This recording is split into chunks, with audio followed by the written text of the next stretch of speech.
The billionaire slammed the receipt onto the table and fired her in front of everyone without even looking at her face. No one in the restaurant dared breathe as the silence turned into a public humiliation she would never forget. And in that same frozen moment, Emily Carter realized the rule everyone obeyed here was not written on any wall. It was written in fear. Jonathan Pierce didn't raise his voice. He didn't need to, because the entire room already belonged to him the second he walked in. His presence cutting through the air like something invisible but absolute. And tonight he had decided that someone would pay for the smallest mistake imaginable. A mistake no one else would even have noticed, but he made sure everyone noticed it now. The waitstaff stood perfectly still behind the polished counters, eyes lowered, hands clenched, pretending not to exist, because that was the unspoken law of this place. You survived by disappearing, you stayed by agreeing, and you kept your job by never, ever meeting his eyes unless spoken to first. Emily had just started her first shift that night, her uniform still crisp, her name tag slightly crooked as if even it hadn't settled into its place yet, and she had no idea that the man seated at table 7 wasn't just a customer, but a system everyone else had already surrendered to. When she stepped forward to correct the billing error, she didn't lower her gaze fast enough, and that single fraction of a second was all it took for Jonathan's attention to lock onto her like a judgment already decided. "You think you can fix what you don't understand," he said calmly, placing his glass down with surgical precision, and the entire dining room tightened as if the air itself had been instructed to obey him. Emily didn't answer immediately, not because she didn't hear him, but because something in her refused to react the way everyone expected, and that hesitation became louder than any protest.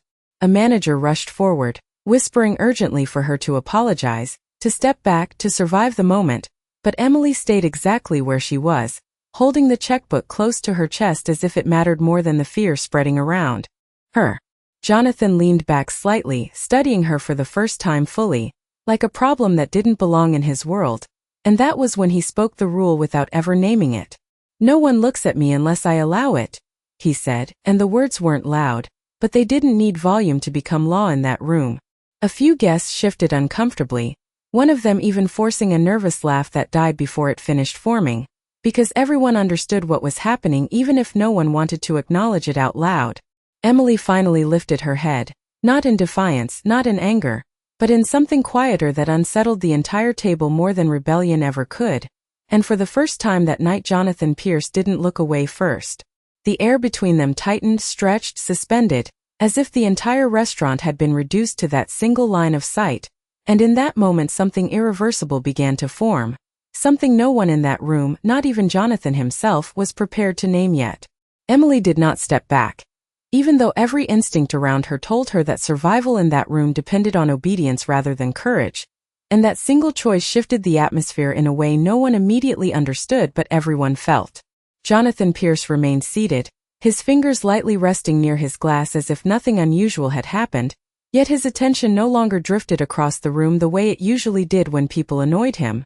Instead it stayed fixed on her like a calculation that refused to resolve. The manager approached again, voice lowered, urging Emily to apologize quickly and end the situation before it escalated, but Emily's expression did not change, and she quietly repeated that the billing was incorrect, her tone steady enough to sound almost unreal in that environment. A few guests exchanged glances, unsure whether they were witnessing bravery or a mistake that would cost someone her job within minutes. Jonathan finally stood up, not abruptly but slowly, as if he had all the time in the world and nothing here could possibly interrupt him, and the movement alone made the entire staff tense as though a signal had been given. He walked toward Emily with calm precision, stopping just a few feet away, close enough that she could feel the weight of his presence without him needing to raise his voice, and for the first time he looked directly at her without any filter of distance or indifference. "You think you are correcting my restaurant?" he asked quietly, his voice controlled, almost curious, as if she were an equation he had not expected to appear. Emily held the tablet tighter, her knuckles pale but steady, and answered that she was only correcting the mistake she had been trained to report, nothing more, nothing less, and that simple honesty made several people in the room shift uncomfortably. Jonathan's assistant leaned in, whispering urgently that this situation could be resolved privately, but Jonathan did not acknowledge him, his focus narrowing further as if the entire restaurant had disappeared except for the space between him and the new waitress. There was a long silence that stretched so tightly it felt like it might break. And in that silence Emily made a decision she did not fully understand herself yet, lifting her eyes again even though every rule in that building demanded she should not. When their eyes met again, something subtle changed in Jonathan's expression. Not anger, not amusement, but something closer to uncertainty, as if he had expected fear and found something else entirely instead. Around them conversations faded completely, silverware stopped moving, and even the background music seemed to lose importance, because the entire room was now anchored to that single exchange. Emily finally spoke again, calmly stating that she was willing to fix the error but not willing to pretend it did not exist, and that sentence, simple as it was, created a fracture in the unspoken hierarchy of the room. Jonathan did not respond immediately, and for the first time in a long time, the billionaire who controlled every sound in his environment found himself listening instead of being obeyed. The silence that followed her words did not break immediately, it simply deepened, as if the entire restaurant had forgotten how to breathe while waiting for Jonathan Pierce to decide whether honesty was something worth tolerating in his presence. Emily Carter stood exactly where she was, still holding the tablet, her posture steady even though every instinct in the room suggested she should have already been escorted away, and Jonathan's gaze remained locked on her as if she had disrupted something far more important than a billing error. Slowly, he turned his head slightly toward the manager, not speaking yet, but the simple movement was enough to make the manager step forward again and insist that everything could be resolved quietly, professionally, without further attention. But Jonathan raised one hand just slightly, and the word stopped mid-sentence.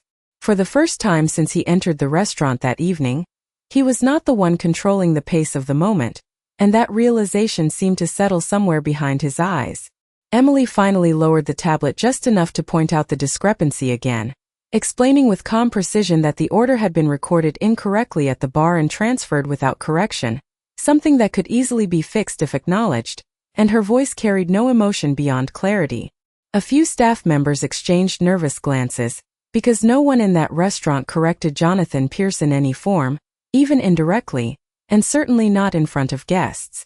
Jonathan took one step closer, then another, closing the distance until he stood just within conversational range, and when he spoke again, his tone had changed slightly, less dismissive, more observant. He asked her where she had worked before, and Emily replied without hesitation, mentioning a small cafe on the east side of Chicago, a place where accuracy mattered more than authority, and that answer caused a faint shift in his expression that no one else seemed to notice. One of the guests attempted to laugh quietly, unsure whether this was still discipline or turning into something else, but the sound died quickly when Jonathan's assistant shot them a warning glance. Emily remained composed, even as the weight of attention increased around her, and she added that she had no interest in disrupting anything, only in doing her job correctly because she believed details mattered regardless of who was watching. Jonathan studied her for a long moment, and then instead of responding with dismissal, he asked her why she had not simply apologized and walked away like everyone else did when questioned in his presence. The question was not loud, but it carried across the table clearly enough that several people lowered their eyes instinctively, yet Emily did not look away. She said she did not believe correcting an error required surrendering dignity, and that statement landed in the room like something unfamiliar enough to unsettle the normal order of things. Jonathan did not react immediately, but something subtle shifted in the way he stood, no longer purely authoritative, but slightly more attentive, as if he had just encountered a variable he had not accounted for in years of predictable compliance. Around them, the restaurant remained frozen in expectation, waiting for the moment when control would return to its usual place. But instead, Jonathan Pierce simply looked at Emily Carter, as if she had just forced him to reconsider the rules he had never thought to question. The question lingered in the air longer than anyone in the room was comfortable with, as if Jonathan Pierce had just opened a door that was never meant to be touched in a place built entirely on obedience. Emily Carter did not move, and neither did he, and that balance alone was enough to unsettle the entire rhythm of the restaurant, where even the sound of glasses being placed on tables suddenly felt too loud. Jonathan finally looked away first, not in defeat, but in calculation, as if he was reassessing a system he had always assumed was stable, and that small shift made several guests exchange uncertain glances because they had never seen him hesitate in any form before.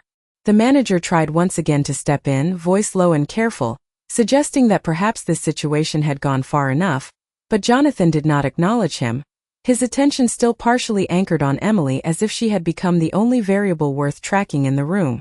Emily remained composed, though the weight of attention pressed heavily around her, and she quietly asked if she should continue correcting the billing error or if she should step away, her tone respectful but firm enough that it did not sound like a request for permission. Jonathan took a slow breath, then gestured slightly toward the table where the mistake had originated, not as an act of dismissal, but as an instruction to proceed, and that simple gesture changed the entire energy of the room more than any raised voice could have. The manager froze, unsure whether to feel relief or concern, because allowing correction was not something Jonathan Pierce typically offered once authority had been questioned. Emily moved forward carefully, verifying the numbers again, her movements precise and unhurried, and as she worked, Jonathan watched her not like an owner observing staff, but like someone trying to understand a pattern he had never studied before. One of the guests leaned toward another, whispering that this was the longest anyone had ever spoken back to him without consequences, but the comment died quickly when Jonathan's assistant shifted uncomfortably nearby. Emily completed the correction and stated clearly that the issue had been resolved, then stepped back without waiting for acknowledgement, her posture unchanged, her expression steady. Jonathan did not respond immediately, and that silence felt different from the earlier ones, less like control and more like reflection, though no one would have dared say that out loud. Finally, he spoke, not to the manager, not to the guests, but directly to Emily, asking why she had chosen accuracy over safety in a place where most people chose survival over both. The question was not hostile, but it carried weight, as if he was trying to understand a logic that did not belong to his environment. Emily paused only briefly before answering that she had learned early that avoiding mistakes by ignoring them only created larger ones later, and that truth did not change depending on who was listening. The words were simple, but they shifted something subtle in Jonathan's expression, something that made him look at her differently than he had looked at anyone in a very long time. Around them, the restaurant remained completely still, waiting for the moment when control would return to its usual place, but instead it seemed to drift further away, because for the first time, Jonathan Pierce was not reacting to authority, he was reacting to honesty. The restaurant did not return to normal after the correction was made. Instead it settled into a deeper kind of silence, one that felt heavier because nothing had been resolved in the way people expected, and Jonathan Pierce remained standing near the table as if the moment itself still belonged to him. Emily Carter had stepped back into her position, yet something about her presence now felt different, as though the room had quietly acknowledged her without permission. Jonathan's eyes followed her briefly as she moved, not with the impatience he usually showed toward staff, but with a steady focus that made even his assistant hesitate before speaking.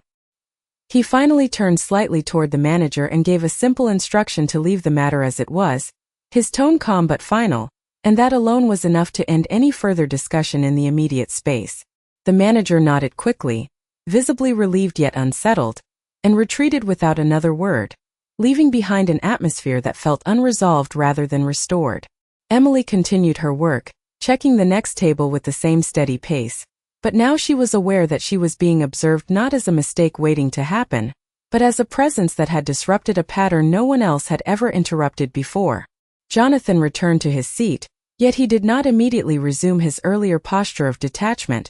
Instead he remained slightly forward, hands resting near the table edge as if still engaged in thought. One of the guests attempted to resume conversation, speaking softly about the event they had attended earlier that evening, but their voice faded quickly as attention drifted back toward the center of the room where the earlier exchange had taken place. Emily moved between tables with quiet precision, and each step she took seemed to draw less resistance from the environment around her, as if the restaurant itself had adjusted its expectations without announcing it.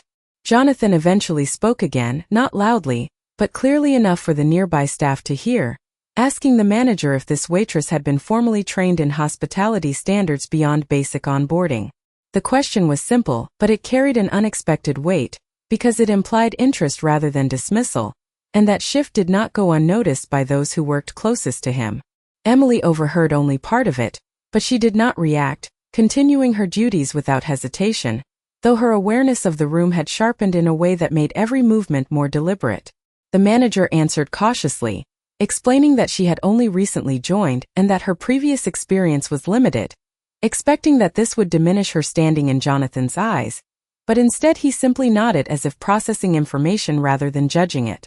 A long pause followed, during which the usual rhythm of the restaurant attempted to reassert itself, but it failed to fully return, because something in the balance of attention had already shifted.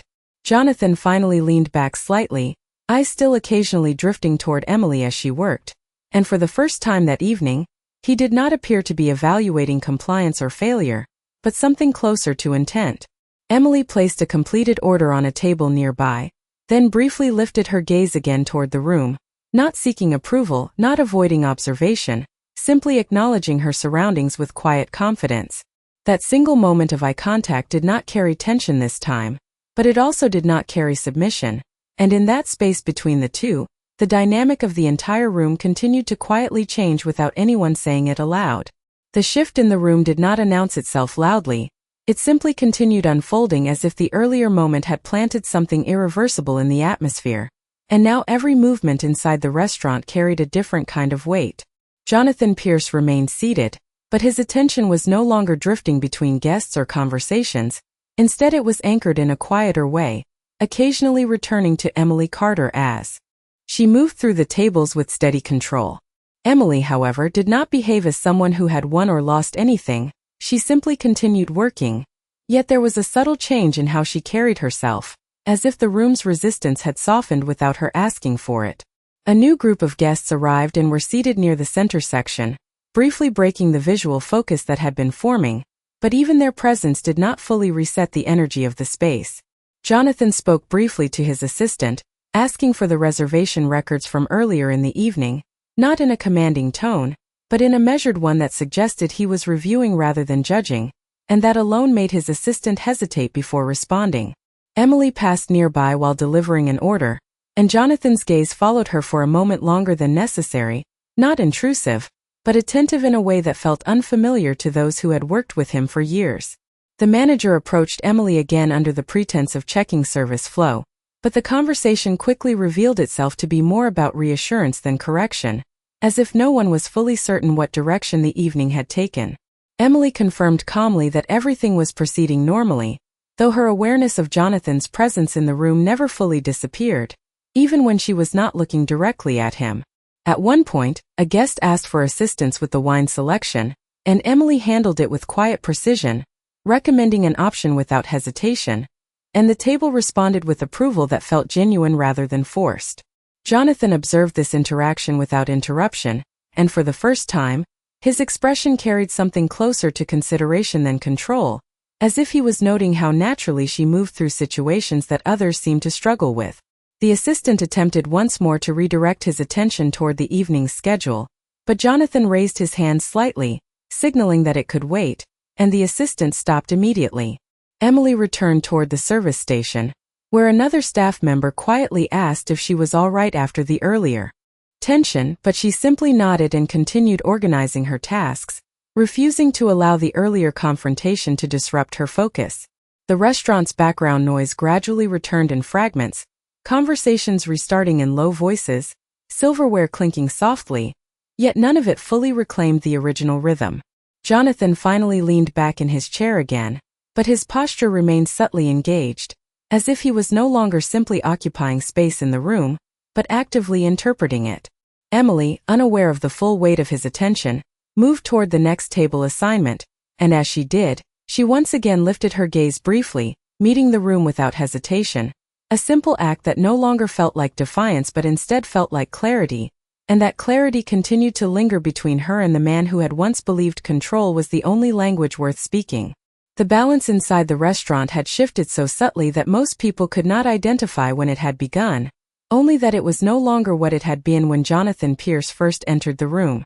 Conversations continued at low volume, but even those who tried to return to normality found themselves unconsciously aware of the space between Emily Carter and the man who had once commanded absolute silence with his presence alone. Emily moved with the same calm efficiency as before, yet there was a quiet confidence in the way she anticipated needs at each table, as if the earlier confrontation had removed something invisible that once restricted her movements. Jonathan remained seated longer than usual without giving instructions, which alone was enough to unsettle his assistant, who now observed him more carefully than before. At one point, Jonathan asked for a refill of his glass, not as a demand, but as a simple request, and when Emily approached to serve it, the moment between them returned briefly to focus. She placed the glass down with precision, and for the first time since the evening began, Jonathan did not immediately look away after acknowledging her presence. Instead, his gaze remained steady, not pressing, not evaluating in the same way as before, but observing as if trying to understand something unfamiliar in behavior he had previously dismissed as insignificant. Emily did not react outwardly to the attention, but she did not avoid it either, continuing to maintain a composed professionalism that felt increasingly intentional rather than cautious. A nearby table briefly laughed at a private conversation, breaking the tension for a moment, yet even that sound felt distant, as though the center of gravity in the room had quietly shifted elsewhere. Jonathan's assistant leaned in once more, suggesting that the evening schedule was approaching its next engagement, but Jonathan again signaled for patience, his focus not leaving the floor of the restaurant for long. Emily returned to the service station where a colleague asked if she wanted help managing the remaining orders, but she politely declined, stating she was capable of continuing, and then immediately resumed her duties without hesitation. As she worked, she noticed that the earlier tension was no longer directed toward her in the same sharp form, but instead had transformed into something more complex, something closer to curiosity spreading quietly through observation rather than confrontation. Jonathan eventually stood again, but this time it was not to approach or intervene. Instead he walked a few steps toward the window overlooking the city lights outside, pausing there as if recalibrating his thoughts. From that position, he could still see Emily moving through the dining area, and for several seconds he simply watched without speaking, his expression no longer defined by control or impatience. Emily, unaware of the full depth of his attention, continued her work, yet when she briefly looked up across the room, she noticed that the environment no longer felt divided into authority and submission in the same rigid way it had at the beginning of the night. Instead, something quieter had formed between them, not agreement, not conflict, but an unsettled recognition that neither of them had yet defined, and that recognition lingered in the space like an unanswered question neither was ready to leave behind.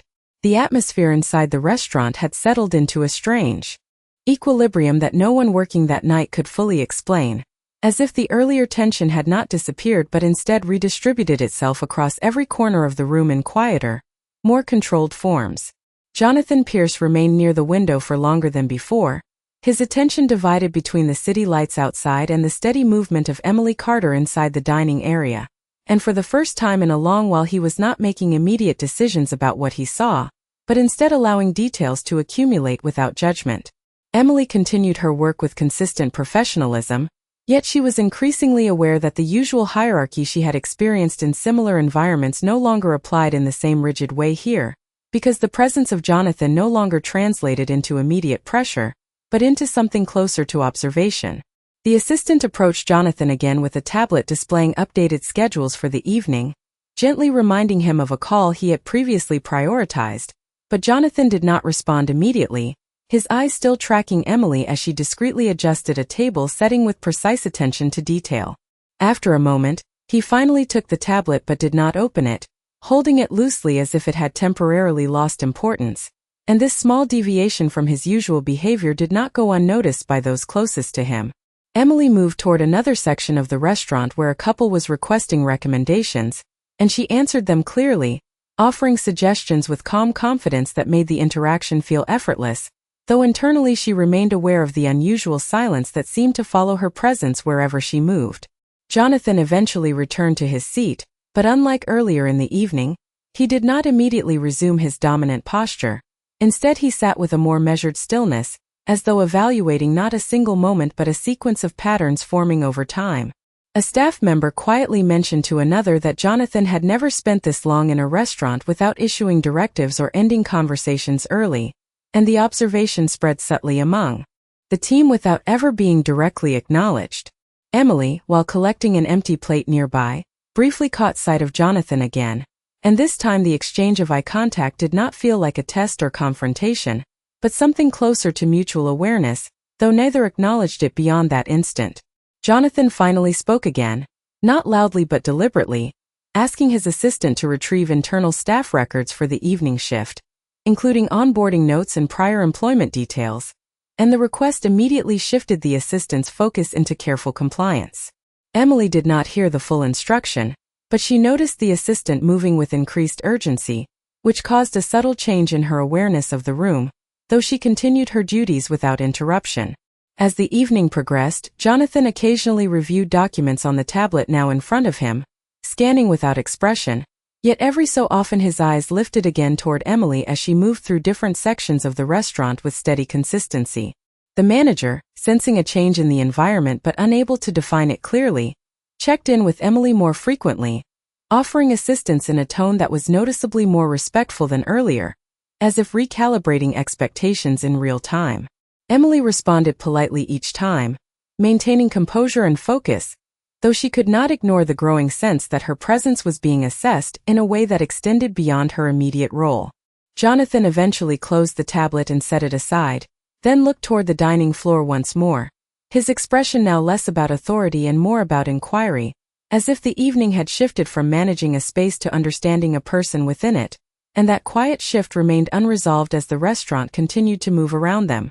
The restaurant reached a point where even the smallest sound felt intentional, as if the entire space had become aware that something irreversible had already taken place without anyone announcing it aloud. Jonathan Pierce sat at his table with a stillness that no longer resembled control, but rather reflection, his attention no longer shifting between obligation and dominance, but settling into a steady focus that remained partially directed toward Emily Carter. Emily continued her work across the dining floor, moving with the same professional rhythm as before, yet the environment around her now responded differently, as though the rules that once governed her presence had quietly loosened without formal permission. A final round of guests prepared to leave, and the usual end-of-service activity began to unfold, but even that transition felt subdued, lacking the urgency that typically accompanied closing time in such an establishment. Jonathan finally stood from his seat, not with the sharp precision he had shown earlier, but with a slower, more deliberate movement, and for the first time that evening he did not immediately command attention from those around him. Instead, he paused briefly, scanning the room one last time, and then his focus settled once more on Emily, who was finishing a table nearby with careful efficiency. The assistant moved beside him, quietly confirming that the car was ready outside, and that the schedule for the next engagement remained unchanged, but Jonathan did not respond immediately, his attention still anchored within the restaurant rather than beyond it. Emily placed the final items on the table she was clearing and briefly looked up, noticing that Jonathan was no longer surrounded by the same immediate barrier of silence that typically followed him, and instead there was a more uncertain kind of awareness in the room. Jonathan took a few steps forward, not toward the exit, but slightly toward the center of the dining area, and that small deviation caused several staff members to pause their movements instinctively. He did not raise his voice, yet when he spoke, the room still quieted, because it carried the same authority without the same force. He addressed the manager first, instructing that Emily's performance be noted accurately in internal records, not as an exception or correction, but as standard acknowledgement of her work, and the manager hesitated only briefly before agreeing. Emily heard her name mentioned but did not fully register the implication of the instruction, continuing to stand near the table she had just finished clearing, maintaining her composed posture. Jonathan then turned his attention fully toward her, and for the first time since the evening began, there was no challenge in his expression, no expectation of compliance or resistance, only observation that had shifted into something quieter and more uncertain. He asked her name again, not as confirmation, but as recognition, and she replied clearly, stating it without hesitation. A brief silence followed, not tense but unresolved, as if both understood that the moment did not require immediate resolution. Jonathan acknowledged it with a slight nod, then stated that the evening had been unusual in ways that were not easily categorized, and that observation alone carried more weight than any immediate conclusion. Emily listened without interruption, maintaining her professional stance, yet aware that the interaction no longer belonged to the structure it had begun within. Jonathan finally turned toward the exit, but before stepping away completely, he paused once more, not to command, not to correct, but simply to acknowledge presence, and then he left the restaurant with his assistant following closely behind. The doors closed behind him, and the atmosphere that remained was no longer defined by tension or authority, but by the lingering realization that something subtle had shifted between two people who had met under rules that no longer fully applied, leaving the room to settle into quiet uncertainty as the night finally approached its end.